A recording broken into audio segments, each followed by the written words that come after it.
Hey guys, what is going on? AndosGaming here and welcome back to the channel. I hope you are having a good day or night wherever you are in the world. Today's episode is going to be a little bit different than the usual layout. I hope you guys do enjoy. So yeah, just some context. I have put 1,000 hours into Warzone over the past 2 years. I know, right? I don't really have a social life at this point. All I do is play Warzone and edit videos. Saying that, I thought it would be a good idea to share what I have learned over the past 2 years playing this game. To be honest, Battlefield 2042 is just around the corner. At this point, I'm still contemplating what type of content I'm going to create in the future. Before I make that decision though, I thought it'd be a good idea to make this type of video and kind of explain what I've learned over the 1,000 hours of pain. I mean, gameplay on Warzone. This is the stuff I wish I knew when I first started playing Warzone. Also some insights to get to the advanced level. And basically, if I was a coach, this is the advice I would give myself if I can turn back time. I'm going to solely focus on game mechanics and game sense topics.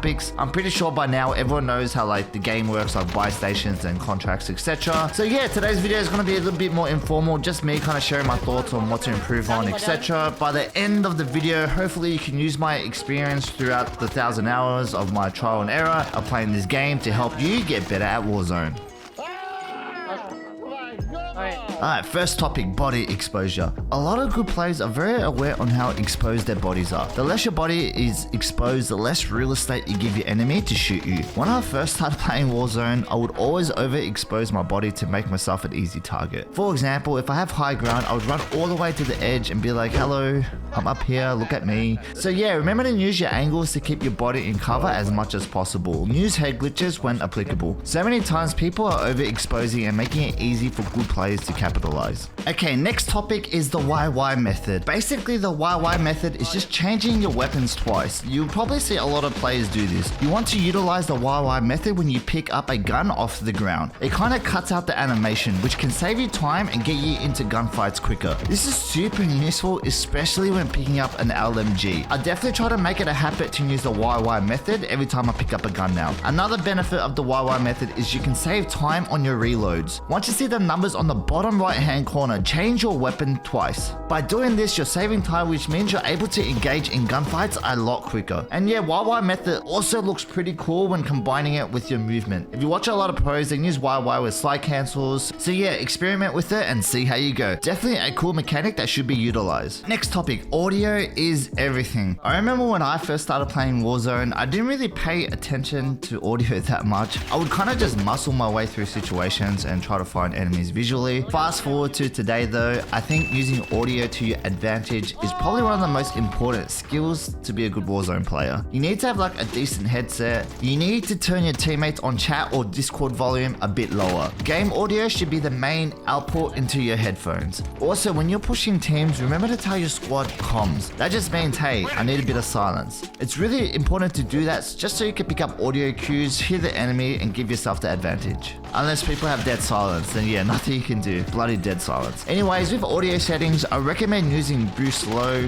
I watched a few videos online and boost low seems to be the best option to hear footsteps. Remember to have that selected if you haven't already. Next topic, movement. Okay, by now you should know the movement mechanics in the game. To slide cancel, it's tack sprint, crouch, crouch, and then jump. I remember when I first started playing, I used to press crouch, crouch, crouch. Yeah, don't do that. Anyways, movement is a huge factor in Warzone. You need to be decent at movement to compete in Warzone at this point, in my opinion. So yeah, if I was to give some advice about movement, these would be some key points. You need to have the right settings and the correct button layout. You need to prioritize movement in your settings. Movement is so important in this game. If you're a controller, get some back pedals or back buttons, or another good option is to change your button layout where you can consistently slide cancel and do jump shots. I know bumper, jumper, tactical flipped is a good option. I'll leave this up to you guys. I know recently they added a setting where you can press R3 once to do a tack sprint, so that's a win for controller players. I don't know why they didn't put that from the start. If you haven't changed that, go do that after this video. For PC players, you just need to play around with your keybinds and make slide cancelling as easy as possible. Again, I'm going to emphasize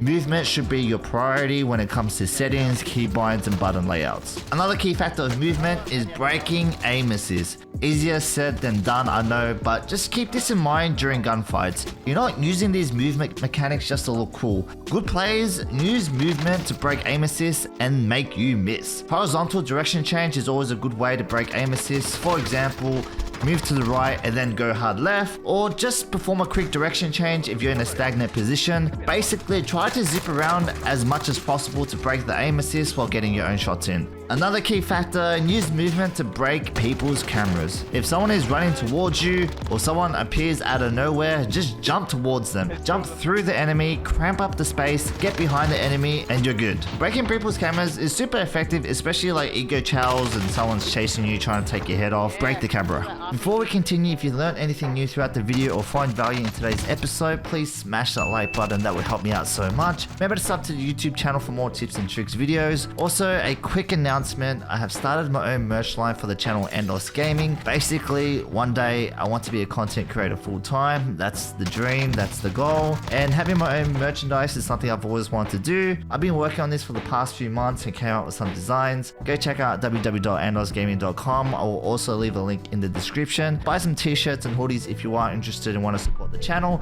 I really appreciate all the support. Last but not least, I do stream on Twitch at AndosGaming TV. I do have a face cam set up and try to engage with chat as much as possible. Remember to drop by and come say hello. With that out of the way though, let's continue. Next topic, a peeker's advantage. Basically what peeker's advantage is when you swing around the corner or you pop your head out of cover, you have a split second where you can see the enemy before they can see you. A lot of times you can often use movement to get into cover, pop back out and get that peeker's advantage. Using cover and timing to get peeker's advantage is something that is often utilized by the top tier players. Make sure to take advantage of peeker's advantage in your own gameplay as well. Next topic, play your life. So yeah, I used to play super aggressive and really try to push and go for high kill games. I didn't really think things through. I would just push. Didn't really have any exit plans during gunfights, didn't really pay attention to the environment, didn't really look at the mini map. And yeah, it's something I'm constantly trying to improve on even today. Getting the balance between playing aggressive and playing it smart. So yeah, there are a few factors when it comes to playing your life. Basically, you want to have cover nearby. Have an exit plan in case something goes wrong. When you bump into 2 or more enemies, remember to dip out. Don't always be so thirsty, guys. Try to control the line of sight, which means your goal is to fight one person at a time. So if you see 2 people, dip out and dip back in. Another key factor of playing your life is just positioning. Don't put yourself in danger for a long period of time. I understand you need to push, you need to peek, you need to make plays, clear buildings, that's fine. However, I see players just hang out in the open for too long and taking unnecessary risks. You need to constantly be thinking of how many angles you are open to and really try to minimize the risk of dying. Name of the game, don't die. So yeah, basically play smart, don't throw your life away for no reason. Next topic, peek different angles. During gunfights in Warzone, if you're picking the same angles, good players are going to have no issues picking you off. Remember to reposition and pick different angles to keep your enemy guessing. A lot of times people are pre-aiming the same spot you have already peeked, so remember to change it up. Look, if you're winning the gunfight and the target is pretty low on health, I think that's fine. However, majority of the time, it's a good idea to re-peek different angles to keep the enemy guessing. This will help you with the habit of repositioning as well. Don't always stay in the same spot. Try to be agile, smart, and cunning during gunfights, like a ninja. Next topic, centering.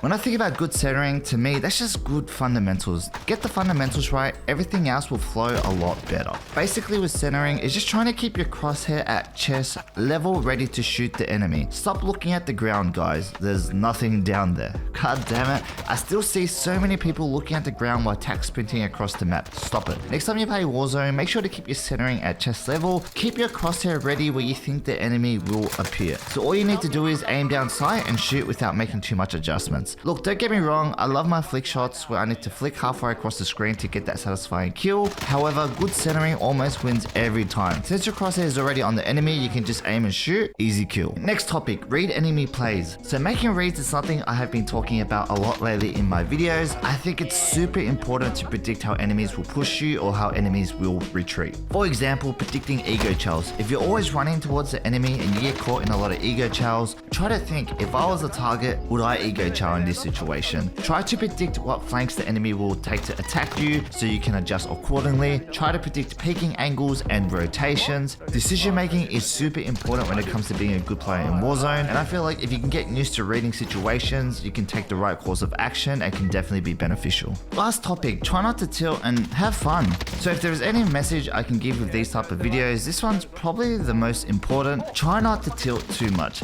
I know this game can be frustrating. I go through those rage moments as well. This game can be quite competitive and can drive people a little bit crazy. However, most of the time I notice the less tilted I am, the better I play. Where I'm just in a flow state, I'm focused while having a good time with my mates. That's just when I play my best. And I just feel better mentally after I finish a session where I'm just not raging all the time. So yeah, remember to enjoy the game. Try not to tilt too much and blame your teammates in certain situations. Try to have a laugh, have fun, and focus on improvements and enjoy Warzone. Well, that is it for today's episode. Hope you guys enjoy that. I normally do detailed breakdowns, but today I just wanted to give an overview of what I think are really important tips and basically give my thoughts on what I learned over the past 1,000 hours on Warzone. As mentioned, today's topics are things I wish I knew when I first started playing Warzone, and this would pretty much be the advice I would be giving myself if I was a coach. Yeah, it's been pretty crazy. The channel has been a huge success since I started making these videos, so I'm just trying to improve at Warzone as well, and it's just great to see that these videos are helping some of you guys out. I remember my first tips and tricks videos were pretty trash, so just want to say thank you for the people who stuck around. A quick reminder, if you enjoyed today's content, learned anything new, or find any value in today's episode, please smash that like button. It does help me out a lot. Sub to the YouTube channel for more tips and tricks videos. If you want to support the channel, please check out the new merch at andos.gaming.com. Link will be in the description. I also stream on Twitch at AndosGaming TV. Remember to drop by, come say hello. It's just good vibes. Anyways, as always, I wish you guys all the best and good luck on the Warzone.